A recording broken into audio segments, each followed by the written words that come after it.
ଓଁ ନମୋ ଭଗବତେ ବାସୁଦେବାୟ ନମଃ। ନମସ୍କାର ବନ୍ଧୁଗଣ ଆପଣମାନଙ୍କୁ ଆମ ୟୁଟ୍ୟୁବ ଚ୍ୟାନେଲକୁ ପୁଣି ଥରେ ସ୍ୱାଗତମ ଏବଂ ଶୁଭକାମନା। ଆଜିର ଏହି ଭିଡିଓଟି ଆପଣମାନଙ୍କ ପାଇଁକିନା ବହୁତ ହି ଗୁରୁତ୍ୱପୂର୍ଣ୍ଣ ଅଟେ ଏବଂ ତା ସହିତ ଆପଣମାନଙ୍କ ପାଇଁ ମଧ୍ୟ ଖାସ୍ ଅଟେ। କାହିଁକି ନା ଏହି ମକର ସଂକ୍ରାନ୍ତି ପରଠାରୁ ଆପଣମାନଙ୍କ ଜୀବନରେ ବହୁତ ହି ବଡ଼ ପରିବର୍ତ୍ତନ ହେବା ପାଇଁକିନା ଯାଉଅଛି। କାରଣ ଗ୍ରହମାନଙ୍କର ଗୋଚର ସ୍ଥିତିରେ ଏକ ବହୁତ ବଡ଼ ପରିବର୍ତ୍ତନ ହେବା ପାଇଁକିନା ଯାଉଅଛି। ସେଥିପାଇଁ କି ଆପଣମାନଙ୍କୁ ଅନେକ କ୍ଷେତ୍ରରେ ସତର୍କତା ମଧ୍ୟ ଅବଲମ୍ବନ କରିବା ପାଇଁକିନା ପଡ଼ିବ। କିନ୍ତୁ ଆପଣମାନଙ୍କୁ ଆଉ ସବୁ କ୍ଷେତ୍ରରେ ବହୁତ ବଡ଼ ସଫଳତା ମଧ୍ୟ ପ୍ରାପ୍ତ ହେବ। ତେଣୁ ଆପଣମାନଙ୍କୁ କେଉଁ ସବୁ ଜିନିଷରେ ସତର୍କତା ଅବଲମ୍ବନ କରିବା ପାଇଁକିନା ପଡ଼ିବ କିମ୍ବା କେଉଁ ସବୁ ଜିନିଷରେ ସଫଳତା ମଧ୍ୟ ପ୍ରାପ୍ତ ହେବ, ସେ ସବୁ ବିଷୟରେ ଆପଣମାନେ ଜାଣିବାକୁ ଚାହୁଁଛନ୍ତି ନା? ତେଣୁ ଆପଣମାନେ ଦୟାକରିକିନା ଭିଡିଓଟିକୁ ପୁରାପୁରି ଫାଷ୍ଟରୁ ଲାଷ୍ଟ ଯାଏ ଦେଖନ୍ତୁ ଏବଂ ସ୍କିପ୍ ବିଲକୁଲ ବି କରନ୍ତୁ ନାହିଁ। ଏବଂ ତା ସହିତ ଆପଣମାନେ ଯଦି ଏହି ଚ୍ୟାନେଲରେ ନୂଆ ଅଛନ୍ତି ତେବେ ଏବେ ହିଁ ଯାଇକି ସବସ୍କ୍ରାଇବ କରନ୍ତୁ ଏବଂ ପାଖରେ ଥିବା ବେଲ୍ ଆଇକନକୁ ମଧ୍ୟ କ୍ଲିକ୍ କରନ୍ତୁ, ଯାହା ଫଳରେ ସମୟ ସମୟରେ ସହିତ ସମସ୍ତ ବିଷୟର ନୋଟିଫିକେସନ ଆପଣମାନଙ୍କୁ ହିଁ ସର୍ବପ୍ରଥମେ ମିଳିଯିବ। ଆସନ୍ତୁ ଏବେ ଜାଣିବା ଆପଣମାନଙ୍କ ପାଇଁକିନା କଣ କଣ ସବୁ ରହିଛି। ଆପଣମାନେ ସମସ୍ତେ ତ ଜାଣିଥିବେ ରାଶି ହେଉଛି 12ଟି। ସେହି ରାଶି ମଧ୍ୟରୁ ଆପଣମାନଙ୍କ ରାଶି ହେଉଛି ପଞ୍ଚମ ରାଶି ଏବଂ ଆପଣମାନଙ୍କ ରାଶିର ରାଶ୍ୟାଧିପତି ହେଉଛନ୍ତି ସୂର୍ଯ୍ୟ। ଏହି ମକର ସଂକ୍ରାନ୍ତିରେ ସୂର୍ଯ୍ୟ ଆପଣମାନଙ୍କର ପଞ୍ଚମ ଭାଗରୁ ଷଷ୍ଠ ଭାଗକୁ ପ୍ରବେଶ ମଧ୍ୟ କରିବେ। ତେଣୁ ଆପଣମାନଙ୍କ ରାଶିଠାରୁ ଓ ସୂର୍ଯ୍ୟଙ୍କର ଗୋଚରକୁ ଶୁଭ ବୋଲି ମଧ୍ୟ ମାନାଯାଇଥାଏ। ମଙ୍ଗଳ ଯେହେତୁ ଷଷ୍ଠ ଭାଗରେ ଆପଣମାନଙ୍କର ଗୋଚର କରିବେ, ତ ଏହି ମକର ସଂକ୍ରାନ୍ତି ପରେ ଆପଣମାନଙ୍କର ମୁଣ୍ଡ ବ୍ୟଥା ସମସ୍ୟା ମଧ୍ୟ ଦେଖାଦେଇପାରେ। ତା ସହିତ ଆପଣମାନେ କାନ୍ଧରେ ଟିକେ ଯନ୍ତ୍ରଣା ମଧ୍ୟ ଅନୁଭବ କରିପାରନ୍ତି। ସୂର୍ଯ୍ୟ ଆପଣମାନଙ୍କର ଷଷ୍ଠ ଭାଗରେ ଗୋଚର କରିବା ଦ୍ୱାରା ଆପଣମାନଙ୍କର କ୍ୟାରିୟର ଏବଂ ଆପଣମାନଙ୍କର ଫାଇନାନ୍ସ ପାଇଁ ମଧ୍ୟ ବହୁତ ଭଲ ରହିବ। କିନ୍ତୁ ଆପଣମାନେ କୌଣସି ବି ଜାଗାକୁ ବାହାରକୁ ଯାତ୍ରା କରୁଛନ୍ତି, ସେହି ସମୟରେ ଆପଣମାନଙ୍କୁ ଆପଣମାନଙ୍କର ସ୍ୱାସ୍ଥ୍ୟର ଟିକେ ଯତ୍ନ ନେବାର ବହୁତ ଆବଶ୍ୟକତା ମଧ୍ୟ ରହିଛି ଏବଂ ଆପଣମାନେ ଯେତେ ସମ୍ଭବ ବାହାର ଖାଦ୍ୟକୁ ଆଭଏଡ୍ ମଧ୍ୟ କରନ୍ତୁ। ଯେତେ ସମ୍ଭବ ଆପଣମାନେ ଘରର ତିଆରି ତଟକା ଏବଂ ସତେଜ ଖାଦ୍ୟ ନିହାତି ଭାବରେ ସେବନ କରନ୍ତୁ। ଯଦି ମୁଁ ଆପଣମାନଙ୍କୁ ବିଦ୍ୟାର୍ଥୀମାନଙ୍କ ବିଷୟରେ କହିବି ତ ମକର ସଂକ୍ରାନ୍ତି ପରେ ସେମାନଙ୍କର ମଧ୍ୟ ବହୁତ ଭଲ ରହିବ। ଯେହେତୁ ଗୁରୁଙ୍କର ଦୃଷ୍ଟି ଆପଣମାନଙ୍କର ପଞ୍ଚମ ଭାଗରେ ରହୁଛି, ତେଣୁ ବିଦ୍ୟାର୍ଥୀମାନଙ୍କ ମଧ୍ୟରେ ଜ୍ଞାନ ମଧ୍ୟ ବହୁତ ମାତ୍ରାରେ ବଢ଼ିଯିବ। ସେମାନଙ୍କର ପାଠପଢ଼ା ପ୍ରତି ମଧ୍ୟ ଆଗ୍ରହ ନିହାତି ଭାବରେ ବଢ଼ିଯିବ ଏବଂ ଆପଣମାନେ ଶିକ୍ଷା କ୍ଷେତ୍ରରେ ବହୁତ ଭଲ ସଫଳତା ମଧ୍ୟ ପ୍ରାପ୍ତ କରିନେବେ। ଆସନ୍ତୁ ଏବେ ଜାଣିବା ଲଭ୍ ଲାଇନ୍ ଆପଣମାନଙ୍କର କିପରି ଭାବରେ ରହିବ। ପ୍ରେମ ଜୀବନରେ ଯଦି କହିବା ଆପଣମାନଙ୍କର ଏହି ଦିନମାନଙ୍କର ବହୁତ ବଡ଼ ପରିବର୍ତ୍ତନ ମଧ୍ୟ ଦେଖାଦେବ।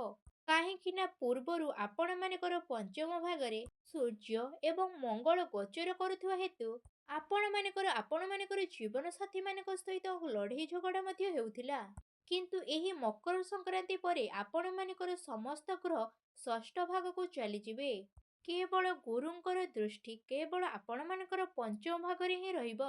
ଆପଣମାନଙ୍କ ମଧ୍ୟରେ ଯେଉଁ ସବୁ ବି ଡିଷ୍ଟର୍ବାନ୍ସ ଥିଲା କିମ୍ବା ଲଢ଼େଇ ଝଗଡ଼ା ହେଉଥିଲା, ସେ ସବୁ ଏ ଦିନମାନଙ୍କରେ ବହୁତ ଭଲ ଭାବରେ ସୁଧୁରିଯିବ, ଯାହା ଫଳରେ ଆପଣମାନଙ୍କର ସମ୍ପର୍କ ଆହୁରି ଅଧିକ ନିବିଡ଼ ମଧ୍ୟ ହୋଇଯିବ। ଆପଣମାନେ ହିଁ ଆପଣମାନଙ୍କର ନିଜର ଭୁଲକୁ ଆପଣମାନେ ହିଁ ବୁଝିପାରିବେ, ଯାହା ଫଳରେ ଆପଣମାନଙ୍କ ସମ୍ପର୍କ ଅତି ନିବିଡ଼ ହୋଇଯିବ ଏବଂ ବହୁତ ଭଲ ପାଇବା ମଧ୍ୟ ବଢ଼ିଯିବ। ତେଣୁ ଏହି ମକର ସଂକ୍ରାନ୍ତି ପରେ ପ୍ରେମ ଜୀବନ ଆପଣମାନଙ୍କର ବହୁତ ଭଲ ରହିବ। କିନ୍ତୁ ତା ସହିତ ଆପଣମାନଙ୍କୁ ସତର୍କତା ମଧ୍ୟ ଅବଲମ୍ବନ କରିବା ପାଇଁକିନା ପଡ଼ିବ।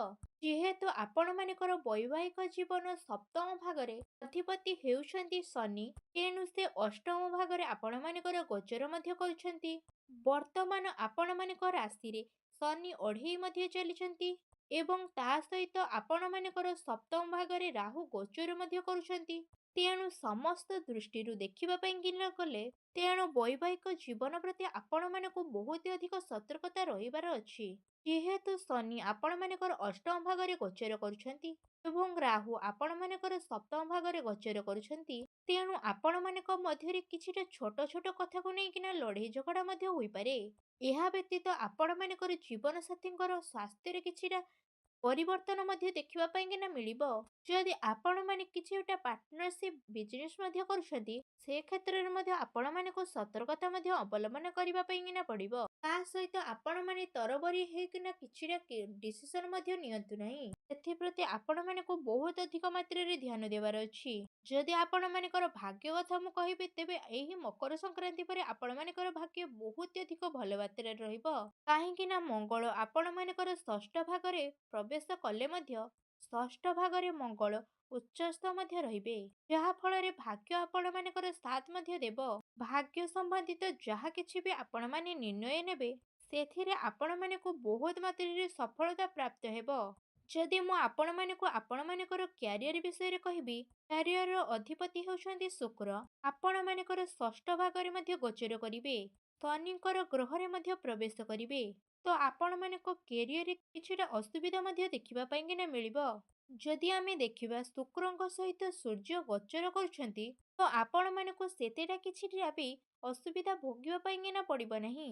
କିନ୍ତୁ ଆପଣମାନଙ୍କୁ କିଛିଟା ସତର୍କତା ରହିବାର ଆବଶ୍ୟକତା ମଧ୍ୟ ରହିଛି। କାହିଁକି ନା କ୍ୟାରିୟରରେ ଆପଣମାନଙ୍କର କିଛିଟା ପଲିଟିକ୍ସ ମଧ୍ୟ ହୋଇପାରେ। ସେଥିପାଇଁକିନା ଆପଣମାନେ ଯେତେ ସମ୍ଭବ ଯୁକ୍ତିତର୍କ ଠାରୁ ଦୂରେଇକିନା ରୁହନ୍ତୁ ଏବଂ ଆପଣମାନେ ରାଜନୈତିକ କ୍ଷେତ୍ର ଠାରୁ ମଧ୍ୟ ଦୂରେଇ ରୁହନ୍ତୁ। ଯଦି ଆପଣମାନଙ୍କୁ ବିଜନେସ୍ କଥା କହିବେ, ତ ଆପଣମାନଙ୍କର ଏହି ମକର ସଂକ୍ରାନ୍ତି ପରେ ବିଜନେସ୍ ବହୁତ ମାତ୍ରାରେ ବହୁତ ହି ଭଲ ଭାବରେ ଉପାର୍ଜନ ମଧ୍ୟ ହେବ। ଆପଣମାନଙ୍କୁ ସେତେଟା ଶୁଭ ଫଳ ମଧ୍ୟ ମିଳିବନି କି ଆପଣମାନଙ୍କୁ ସେତେଟା ଅଶୁଭ ଫଳ ମଧ୍ୟ ମିଳିବ ନାହିଁ। ମିଡିୟମ ଧରଣର ଆପଣମାନଙ୍କୁ ସମସ୍ତ ଖୁସି ମଧ୍ୟ ପ୍ରାପ୍ତ ହେବ। କିନ୍ତୁ ଆପଣମାନଙ୍କୁ ଏ କ୍ଷେତ୍ରରେ ମଧ୍ୟ ଲଢ଼େଇ ଝଗଡ଼ା ଠାରୁ ଦୂରେଇ ରୁହନ୍ତୁ। ଏହା ଆପଣମାନଙ୍କ ପାଇଁକିନା ବହୁତ ହି ଭଲ ରହିବ। ନଚେତ୍ ଆପଣମାନେ ହିଁ ସମସ୍ୟାରେ ପଡ଼ିପାରନ୍ତି। ଆସନ୍ତୁ ଏବେ ଜାଣିବା ଆପଣମାନଙ୍କୁ ଏହି ଦିନମାନଙ୍କରେ କ'ଣ ବିଶେଷ ଉପାୟ ମଧ୍ୟ ରହିଛି।